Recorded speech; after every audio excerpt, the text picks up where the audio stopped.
start the 1920s, on January 10, 1920, the League of Nations held its first meeting and accomplished the ratification of the Treaty of Versailles, ending the hostilities of the First World War. 9 days later, the U.S. Senate votes against joining the League.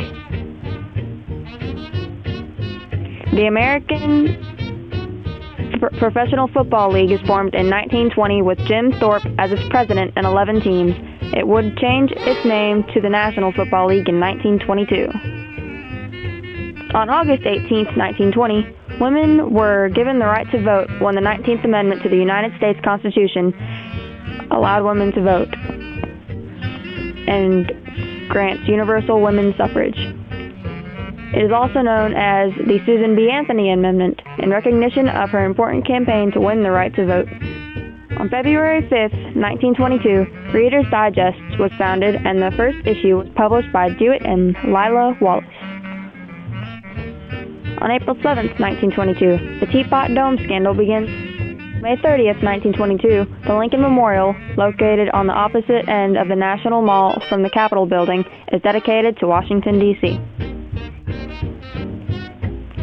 1923. In March, Time magazine was published for the first time.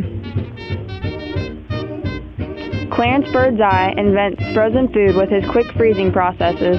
He would patent the concept on August 12, 1930.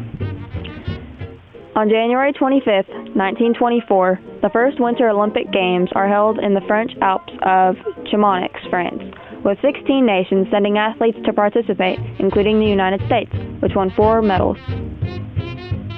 On February 14, 1924, the IBM Corporation is founded. In November of 1924, Calvin Coolidge wins his first election as president. In 1925, on June 13th, radiovision was born. The precursor to television is demonstrated by Charles Francis Jenkins. To the North Pole and back occurred when pilot Floyd Bennett, with Richard Evelyn Byrd as his navigator, guided a 3-engine monoplane. They were awarded the Medal of Honor for their achievement. In 1927, on August 10th, work on the gigantic sculpture at Mount Rushmore began. In 1928, May 15th, the first appearance of Mickey and Minnie Mouse on film occurs with the release of the animated short film Plain Crazy. On June 17th, 1928, Amelia Earhart becomes the first woman to fly over the Atlantic Ocean. On October 11, 1929, JCPenney opens its store in Milford, Delaware. On October 29, 1929, post-war prosperity ends in the 1929 stock market crash. The plummeting stock prices led to losses between 1929 and 1931 of an estimated $50 billion and started the worst American Depression in the nation's history.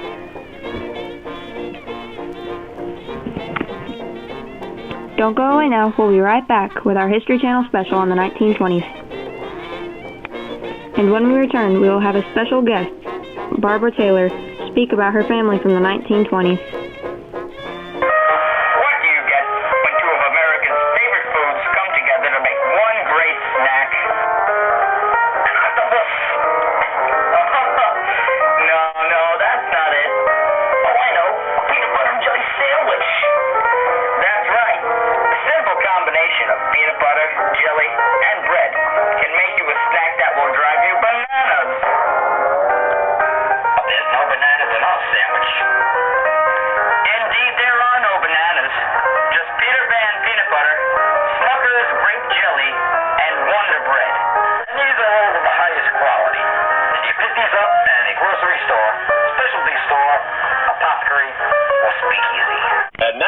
From our sponsor. Ladies, tired of drying your hair with the same old vacuum cleaner? Try Avon Shade brand new Beauty Locks portable hair dryer. It's smaller, it's faster, it's guaranteed to give you the hair you've always wanted in half the time. Beauty Locks is delicate and dainty, just like you. The dryer weighs only a pound and easily fits in your hand. Now that's beauty and convenience. With a speedy motor that will dry your hair in as little as 25 minutes, you can get gorgeous hair without falling behind schedule. Don't worry about the little ones or that pie in the oven. Thanks to an extra long extension cord, you can move around while primping your locks. Forget those month-long trip to the salon and no more waiting for hours under monster machines. Alvanche gives you an easy and speedy hairdo that will blow your man away. Get it now at your nearest Macy's.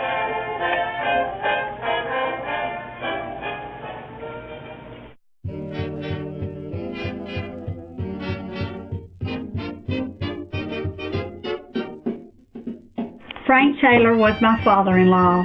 He had 8 siblings born in Yazoo County, Mississippi. He enlisted in the Army during World War I, later became a carpenter, and then a postal employee for 30 years, living in North Mississippi until moving to Jackson in the 1940s. He enjoyed farming and canning his crop.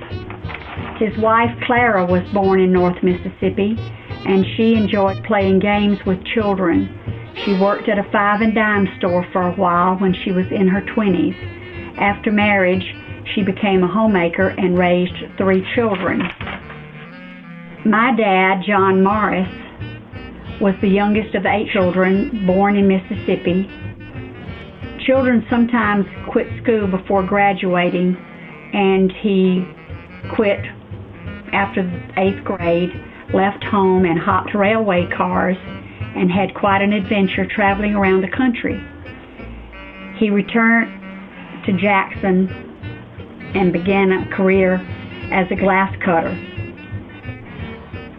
He loved to swim in the Pearl River near his home and thought he was such a good baseball pitcher that he surely could have played for the Yankees. Later, he became an installer of large plate glass windows and stained glass for churches. My mother was Lindell Brown, whom he married in, I think, 1929. She was born in Rainwater, Mississippi. She was the daughter of Della and Walter Brown, and Walter moved around with his family in early years working in sawmills. Then he became the caretaker of the stables, the airport, and baseball field for the county near Natchez, Mississippi. She was the second oldest of 8 children and attended a private Catholic school as a young adult to learn bookkeeping and also good manners that ladies were expected to have in those days. She became a bookkeeper working for a bank in Jackson until she married my dad. They adopted my brother before I was born, and she remained close with her family, and now the younger generation is also close.